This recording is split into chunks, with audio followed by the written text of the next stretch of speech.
Hi everyone welcome back to our മേഡ് stack tutorial series. അപ്പോൾ കഴിഞ്ഞ വീഡിയോയിൽ റിയാക്ട് ജേസ് എങ്ങനെ ലോക്കൽ സിസ്റ്റത്തിൽ സെറ്റപ്പ് ചെയ്യാം, അതെങ്ങനെ റൺ ചെയ്യാമെന്നൊക്കെ നമ്മൾ നോക്കി. അപ്പോൾ എല്ലാവരും തന്നെ ലോക്കൽ സിസ്റ്റത്തിലൊക്കെ സെറ്റപ്പ് ചെയ്ത് ഒന്ന് രണ്ട് പ്രാവശ്യമൊക്കെ റൺ ചെയ്തു എന്നൊക്കെ വിചാരിക്കുകയാണ്. അപ്പോൾ നമുക്ക് റിയാക്ട് ജേസിൻ്റെ ഫണ്ടമെൻ്റൽ ആയിട്ടുള്ള കാര്യത്തിലേക്ക് കടക്കാം. നമ്മളൊരു കാർ ഓടിക്കാൻ പഠിക്കുകയാണെങ്കിൽ ആദ്യം തന്നെ അറിഞ്ഞിരിക്കേണ്ട കുറച്ച് ഫണ്ടമെൻ്റൽ ആയിട്ടുള്ള കാര്യമുണ്ട്. എന്താണ് ബ്രേക്ക്, ഏതാണ് ക്ലച്ച്, ഏതാണ് ആക്സിലറേറ്റർ, ഇത് എങ്ങനെയൊക്കെ ഉപയോഗിക്കണം എന്ന് അറിഞ്ഞാൽ മാത്രമേ നമുക്ക് എന്ത് ചെയ്യാൻ പറ്റും, നന്നായിട്ട് കാർ ഓടിക്കാൻ പറ്റും. ഓക്കെ, അതേപോലെ റിയാക്ട് ജേസ് വെച്ചൊരു വെബ്സൈറ്റോ വെബ് ആപ്ലിക്കേഷനൊക്കെ ക്രിയേറ്റ് ചെയ്യണമെങ്കിൽ അറിഞ്ഞിരിക്കേണ്ട കുറച്ച് ഫണ്ടമെൻ്റൽ ആയിട്ടുള്ള കാര്യമുണ്ട്. അതിലൊന്നാണ് കോമ്പണൻസ്. റിയാക്ട് ജേസിൻ്റെ അല്ലെങ്കിൽ റിയാക്ട് ജേസ് വെച്ച് ഉണ്ടാക്കുന്ന ഒരു ആപ്ലിക്കേഷൻ്റെ ഏറ്റവും ബിൽഡിംഗ് ബ്ലോക്ക് എന്ന് പറയുന്നത് അതിൻ്റെ കോമ്പണൻസ് ആണ്. അപ്പോൾ എന്താണ് ഈ കോമ്പണൻസ്? ആക്ച്വലി പറയുകയാണെങ്കിൽ ലിറ്ററലി പറയുകയാണെങ്കിൽ നമ്മൾ ഒരു വെബ് പേജ് എടുക്കുന്ന സമയത്ത് അല്ലെങ്കിൽ ഒരു വെബ്സൈറ്റ് എടുക്കുന്ന സമയത്ത് അതിനകത്ത് നമുക്ക് ഒരുപാട് പോർഷൻസ് കാണാൻ പറ്റും. ഇപ്പം ഞാൻ ഒരു വെബ്സൈറ്റ് കാണിച്ചു തരാം. ഗിറ്റബ് ഇടുക. അപ്പോൾ ഇതിൻ്റെ അകത്ത് ഒരുപാട് പോർഷൻസ് ഉണ്ട്. ഫസ്റ്റ് തന്നെ ഇവിടെ ഒരു ഐക്കൺ ഉണ്ട്, ഹാംബർഗർ ഐക്കൺ ഉണ്ട്, ഇവിടെ നമ്മളെ പേര് കാണിക്കുന്നുണ്ട്, ഇവിടെ കുറേ ഐക്കൺസ്, കുറേ റെക്റ്റാങ്കിൾസ് ഒക്കെ നമുക്ക് കാണാൻ പറ്റുന്നുണ്ട്. ഇതൊക്കെ ഓരോ ചെറിയ ചെറിയ പോർഷൻസ് ആണ്. ഇതിനൊക്കെ ഓരോ കോമ്പണൻസ് എന്നാണ് പറയുക. അപ്പോൾ നമ്മൾ റിയാക്ട് ജേസ് വെച്ച് ഇങ്ങനെ ഒരു പേജ് ഉണ്ടാക്കുകയാണെങ്കിൽ ഇതൊക്കെ ഓരോ കോമ്പണൻസ് ആണ്, റീയൂസബിൾ ആയിട്ടുള്ള കോമ്പണൻസ്. ഇപ്പോൾ നമ്മൾ ഒരു ലെഗോ ബ്ലോക്സ് കേട്ടിട്ടുണ്ടോ? അപ്പോൾ ലെഗോ ബ്ലോക്സ് ഞാൻ കാണിച്ചു തരാം. നമ്മളൊക്കെ ചെറുപ്പത്തിൽ ലെഗോ ബ്ലോക്സ് വെച്ച് പല സ്ട്രക്ചേഴ്സൊക്കെ നമ്മൾ ഉണ്ടാക്കിയിട്ടുണ്ടാവും. ഇതാണ് ലെഗോ ബ്ലോക്സ് എന്ന് പറയുന്നത്. ഇതിൽ പലതരത്തിൽ ഷേപ്പിലുള്ള ഉണ്ടാവും, പല നീളത്തിലും വലിപ്പത്തിലൊക്കെ ഉള്ള ഒരുപാട് ബ്ലോക്സ് ഉണ്ടാവും. ഇത് വെച്ച് നമുക്ക് വീടുണ്ടാക്കാം, അതുപോലെ തന്നെ പല സ്ട്രക്ചേഴ്സും നമുക്ക് ഉണ്ടാക്കാം. ഇതേപോലെ തന്നെയാണ് കോമ്പണൻസും. അപ്പോൾ ഇത് നമ്മൾ എടുക്കുകയാണെങ്കിൽ ഇവിടെ നമുക്ക് 5 ഹെഡിങ് കാണാം. Overview, repositories, projects, packages, stars എന്ന് പറഞ്ഞ് 5 ഹെഡിങ്സ് കാണാം. അപ്പോൾ ഇവിടെയൊക്കെ നോക്കിക്കഴിഞ്ഞാൽ ഇതിൻ്റെ ഓവറോൾ സ്ട്രക്ചർ സിമിലർ ആണ്. ഒരു ഐക്കൺ വരുന്നുണ്ട്, ഒരു ടെക്സ്റ്റ് വരുന്നുണ്ട്, ഐക്കൺ വരുന്നുണ്ട്, ടെക്സ്റ്റ് വരുന്നുണ്ട്, പിന്നെ ഒരു ബാഡ്ജ് വരുന്നുണ്ട്, ഐക്കൺ വരുന്നുണ്ട്, ടെക്സ്റ്റ് വരുന്നുണ്ട്. എല്ലാത്തിലും സിമിലർ ആണ്. അപ്പോൾ ഇതൊക്കെ നമുക്ക് എന്ത് ചെയ്യാം, ഒരൊറ്റ കോമ്പണൻസ് ഉണ്ടാക്കിയിട്ട് അത് റീയൂസ് ചെയ്യാം. ഓരോ സമയത്ത് റീയൂസ് ചെയ്യുന്ന സമയത്തും പേരും ഐക്കണും മാത്രം മാറ്റി കൊടുത്താൽ മതി. ഇങ്ങനെയാണ് റിയാക്ട് ജേസിലെ റീയൂസബിൾ കോമ്പണൻസ് നമ്മൾ വെബ്സൈറ്റിലേക്ക് യൂസ് ചെയ്യുന്നത്. ഓക്കെ, അപ്പോൾ നിങ്ങൾക്ക് അത് മനസ്സിലായി എന്ന് വിചാരിക്കുകയാണ്. ഇനി കോമ്പണൻസിൽ രണ്ട് തരത്തിലുള്ള കോമ്പണൻസ് ഉണ്ട് റിയാക്ട്. ഒന്ന് ഫങ്ഷണൽ കോമ്പണൻസ്, രണ്ടാമത് ക്ലാസ് കോമ്പണൻസ്. അപ്പോൾ ഈ റിയാക്ട് എന്ന് പറയുന്നത് ഫ്രണ്ട് എൻഡ് ലൈബ്രറിയാണ്. ഈ ലൈബ്രറി ക്രിയേറ്റ് ചെയ്തിരിക്കുന്നത് ഫേസ്ബുക്ക് ടീമാണ്. അപ്പോൾ അവർ തന്നെ റെക്കമെൻഡ് ചെയ്യുന്നത് ഫങ്ഷണൽ കോമ്പണൻസ് യൂസ് ചെയ്യാനാണ്. ആദ്യം ക്ലാസ് കോമ്പണൻസ് ആയിരുന്നു വളരെ പോപ്പുലർ ആയിരുന്നത്. പിന്നീട് എല്ലാവരും ഫങ്ഷണൽ കോമ്പണൻസിലേക്ക് വരാൻ തുടങ്ങി. അപ്പോൾ ഇപ്പോൾ എല്ലാവരും ഒരു 90% ആളുകളും പ്രൊജക്റ്റ് യൂസ് ചെയ്യുന്നത് ഫങ്ഷണൽ കോമ്പണൻസ് വെച്ചിട്ടാണ്. അപ്പോൾ നമ്മളും ഫങ്ഷണൽ കോമ്പണൻറ്റ് വെച്ചിട്ടായിരിക്കും തുടർന്നിട്ടുള്ള കാര്യങ്ങളൊക്കെ ചെയ്യുന്നത്. അപ്പോൾ നമുക്ക് ഫങ്ഷണൽ കോമ്പണൻറ്റ് എന്താണെന്ന് നോക്കാം. ഫങ്ഷണൽ കോമ്പണൻറ്റ് എന്ന് പറഞ്ഞു കഴിഞ്ഞാൽ ബേസിക്കലി നമ്മൾ ജാവാസ്ക്രിപ്റ്റ് പഠിച്ചു. അപ്പോൾ ജാവാസ്ക്രിപ്റ്റ് ഫങ്ഷൻ എങ്ങനെയാണ് എഴുതുക എന്നൊക്കെ നമ്മൾ പഠിച്ചു. ഫങ്ഷണൽ കോമ്പണൻറ്റ് എന്ന് പറഞ്ഞു കഴിഞ്ഞാൽ പ്യുവറായിട്ട് ഒരു ജാവാസ്ക്രിപ്റ്റ് ഫങ്ഷനാണ്. പക്ഷേ അതിനൊരു ചെറിയ പ്രത്യേകത ഉണ്ട്. ജസ്റ്റ് ജാവാസ്ക്രിപ്റ്റ് ഫങ്ഷൻ എങ്ങനെയാണ് എഴുതുന്നത് അതേപോലെ തന്നെ നമുക്ക് റിയാക്ട് ഫങ്ഷണൽ കോമ്പണൻറ്റും എഴുതാം. പക്ഷേ അത് റിട്ടേൺ ചെയ്യുന്നത് ഒരു റിയാക്ട് എലമെൻ്റ് ആയിരിക്കും. അപ്പോൾ നമ്മളൊരു ഗ്രീറ്റിംഗ്സ് കാർഡൊക്കെ നോക്കിക്കഴിഞ്ഞാൽ നമ്മൾ പണ്ടൊക്കെ ഗ്രീറ്റിംഗ്സ് കാർഡൊക്കെ നമ്മളെ സുഹൃത്തുക്കൾക്ക് കൊടുക്കാറുണ്ടായിരുന്നു. അപ്പോൾ നമ്മളെ കൂട്ടുകാർക്ക് കൊടുക്കുന്ന സമയത്ത് നമ്മൾ എന്തെങ്കിലുമൊക്കെ മെസ്സേജോ അല്ലെങ്കിൽ വിഷോ കാര്യങ്ങളൊക്കെ നമ്മൾ എഴുതി കൊടുക്കും. നമ്മൾ എന്താ പറയുക, എംപ്റ്റി ആയിട്ട് ഒരിക്കലും ഗ്രീറ്റിംഗ്സ് കാർഡ് കൊടുക്കില്ല. അതേപോലെ തന്നെയാണ് കോമ്പണൻസും. കോമ്പണൻസ് നമ്മൾ ഡിഫൈൻ ചെയ്ത് കഴിഞ്ഞാൽ അതിൻ്റെ ഉള്ളിൽ യൂസറിന് വിസിബിളായിട്ട് നമുക്ക് കാണാൻ പറ്റുന്ന എന്തെങ്കിലും ഒരു കാര്യം അതിൻ്റെ അകത്ത് ഡിഫൈൻ ചെയ്യും. അതിനെയാണ് റിയാക്ട് എലമെൻ്റ് എന്ന് പറയുന്നത്. ഓക്കെ, അപ്പോൾ നമുക്ക് ജസ്റ്റ് ഒരു റിയാക്ട് കോമ്പണൻറ്റ് എങ്ങനെ നമുക്ക് റിയാക്ട് ജേസിൽ എഴുതാം എന്ന് നമുക്ക് നോക്കാം. അതെങ്ങനെ നമുക്ക് ഒരു വെബ്സൈറ്റിൽ, ഒരു വെബ് പേജിൽ നമുക്കത് വ്യൂ ചെയ്യാം. ഇത് നമുക്ക് നോക്കി നോക്കാം. ഓക്കെ, അപ്പോൾ ഞാൻ ഫുള്ള് ക്ലിയർ ചെയ്ത് നമ്മുടെ പ്രോജക്റ്റ് വെച്ചിരിക്കുകയാണ്. Main dot J S X എന്ന് app dot J S X വിളിക്കുകയാണ്. ഇവിടെ app dot J S X full clear ചെയ്ത് വെച്ചിരിക്കുകയാണ്. ഇനി ഫസ്റ്റ് തന്നെ ഞാൻ യാൺ റൺ ഡവ് എന്ന് അടിച്ചു. അപ്പോൾ നമ്മളെ ആപ്ലിക്കേഷൻ എന്ത് ചെയ്യും, റൺ ചെയ്യും. ഇവിടെ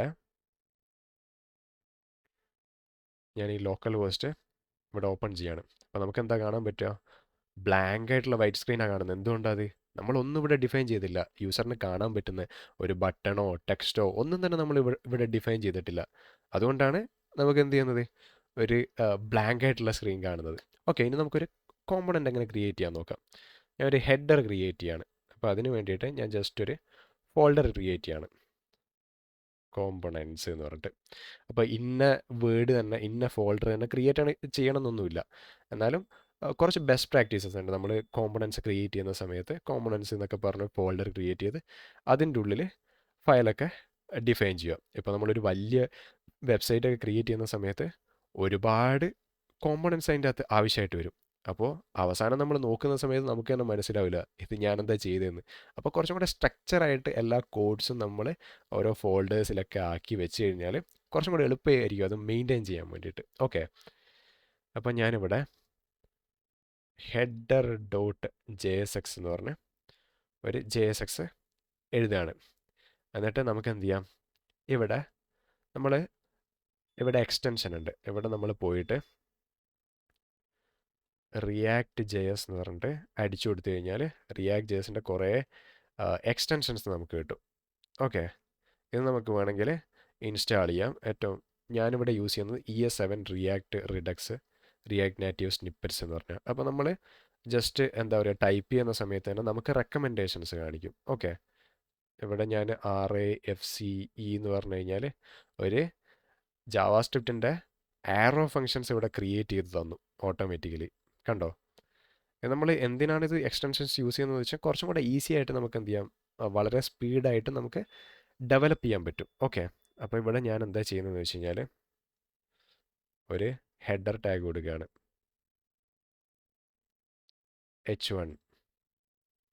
എന്നിട്ട് ഇതിൻ്റെ ഉള്ളിൽ hello there welcome to React JS എന്ന് പറഞ്ഞു കൊടുക്കുകയാണ്.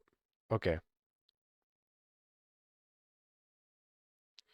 എന്നിട്ട് ഇതൊരു കോമ്പണൻ്റ് ആണ്. ഇവിടെ നമുക്ക് കാണാൻ പറ്റും, ഇവിടെ നമ്മളൊരു റിയാക്ട് എലമെൻറ്റ് റിട്ടേൺ ചെയ്യുകയാണ്. അപ്പോൾ ഇവിടെയാണ് നമ്മളൊരു കാര്യം അറിയേണ്ടത്. റിട്ടേൺ എന്ന് പറഞ്ഞിട്ട് നമ്മൾ ഒരു HTML ടാഗാണ് നമ്മൾ എഴുതുന്നത്. എന്തുകൊണ്ടാണ് HTML ടാഗ് എഴുതുന്നത്? ഇതിനെ നമ്മൾ HTML എന്നല്ല പറയുക, ഇതിനെ JSX എന്നാണ് പറയുക. അതായത് ജാവാസ്ക്രിപ്റ്റ് XML എന്നാണ് പറയുന്നത്. അതൊരു സിൻടാക്സ് എക്സ്റ്റൻഷനാണ്. അതായത് നമ്മൾ ജാവാസ്ക്രിപ്റ്റായിട്ട് ഫുള്ള് എഴുതുന്നതിന് പകരം നമ്മളിപ്പോൾ എന്തിനാണ് JSX യൂസ് ചെയ്യുന്നതെന്ന് വെച്ച് കഴിഞ്ഞാൽ കുറച്ചും കൂടെ ഈസി ആയിട്ട് ഡെവലപ്പ് ചെയ്യാൻ വേണ്ടിയിട്ടാണ്. യൂസർ ഫ്രണ്ട്ലി ആയിട്ട്, അതേപോലെ തന്നെ കുറച്ചും കൂടെ നമുക്ക് വായിച്ചു കഴിഞ്ഞാൽ മനസ്സിലാകുന്ന രീതിയിൽ ഒക്കെ മനസ്സിലാകാൻ വേണ്ടിയിട്ടാണ് റിയാക്ട് ഇങ്ങനൊരു JSX എന്ന് പറഞ്ഞൊരു സിൻടാക്സ് തരുന്നത്. ഇവിടെ ആക്ച്വലി എന്താ നടക്കുന്നതെന്ന് വെച്ച് കഴിഞ്ഞാൽ നമ്മളിവിടെ JSXൽ ഒരു കുറച്ച് ടാഗ്സും ഒക്കെ കൊടുത്ത് നമ്മൾ എഴുതുകയാണ്, കോഡ് എഴുതുകയാണ്, റിട്ടേൺ ചെയ്യുകയാണ്. ഇതിനൊരു റിയാക്ട് എലമെൻ്റ് എന്നാണ് പറയുന്നത്.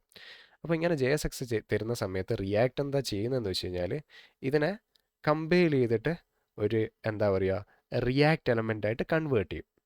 ഈ റിയാക്ട് എലമെൻ്റ് എന്താ ചെയ്യുന്നതെന്ന് വെച്ച് കഴിഞ്ഞാൽ ഇതിനെ യൂസറിന് മനസ്സിലാകുന്ന രീതിയിൽ ഇതിനെ റെൻഡർ ചെയ്യും. ഇങ്ങനെയാണ് ഒരു കോമ്പണൻറ്റിൻ്റെ വർക്കിംഗ് നടക്കുന്നത്. മെയിനായിട്ട് ഒരു കാര്യം ശ്രദ്ധിക്കേണ്ടത്, ആക്ച്വലി ഒരു ജാവാസ്ക്രിപ്റ്റ് ഫംഗ്ഷൻ തന്നെയാണ്, പക്ഷേ അതിൻ്റെ അകത്ത് ശ്രദ്ധിക്കേണ്ടത് ഇതൊരു റിയാക്ട് എലമെൻറ്റിനെ എന്ത് ചെയ്യും, റിട്ടേൺ ചെയ്യും. അങ്ങനെയുള്ള ഫങ്ഷൻസാണ് റിയാക്ട് കോമ്പണൻ്റ് ആയിട്ട് വരുന്നത്. ഓക്കെ ഓക്കെ ഇപ്പോൾ നമ്മൾ ഒരു വീട് പണിയാൻ പോവുകയാണെങ്കിൽ ആദ്യം ഒരു ബ്ലൂ പ്രിൻ്റ് തയ്യാറാക്കും. ഹൗസ് എങ്ങനെ വേണം എന്നുള്ള ഒരു ബ്ലൂ പ്രിൻ്റ് തയ്യാറാക്കും. അതാണ് ആക്ച്വലി നമ്മളിവിടെ ചെയ്യുന്നത്. നമ്മൾ HTML ടാഗ് വെച്ചിട്ട് JSX വെച്ചിട്ട് എന്ത് ചെയ്യും, ആദ്യം ഒരു സ്ട്രക്ചർ റിയാക്ട് JSന് കൊടുക്കും. അപ്പോൾ എന്നിട്ട് എന്ത് ചെയ്യും, നമ്മൾ ജസ്റ്റ് അത് പ്ലാൻ ചെയ്യും. അതായത് ഇന്ന പോർഷൻസ് ഇന്ന മെറ്റീരിയൽസ് കൊണ്ട് നമ്മൾ പണിയണം എന്നൊക്കെ പറഞ്ഞ് ഡീറ്റെയിൽ ആയിട്ട് എന്ത് ചെയ്യും, പ്ലാൻ ചെയ്യും. അതിനുശേഷം എന്ത് ചെയ്യും, നമ്മൾ വർക്കേഴ്സിന് എന്ത് ചെയ്യും, വർക്കേഴ്സ് അത് പണിയെടുക്കാൻ തുടങ്ങും. അങ്ങനെയാണ് ഒരു വീടുണ്ടാക്കുന്നത്. അതേപോലെ ഇവിടെ എന്ത് ചെയ്യും, ആദ്യം നമ്മളൊരു JSXൽ എഴുതും, അതിനെ എന്ത് ചെയ്യും, ഇത് കമ്പൈൽ ചെയ്തിട്ട് ഒരു റിയാക്ട് എലമെൻ്റായിട്ട് കൺവേർട്ട് ചെയ്യും. എന്നിട്ട് ആ റിയാക്ട് എലമെൻറ്റിന് എന്ത് ചെയ്യും, ബ്രൗസറിന് അണ്ടർസ്റ്റാൻഡബിൾ ആയിട്ടുള്ള ഫോമിൽ എന്ത് ചെയ്യും, റെൻഡർ ചെയ്യും.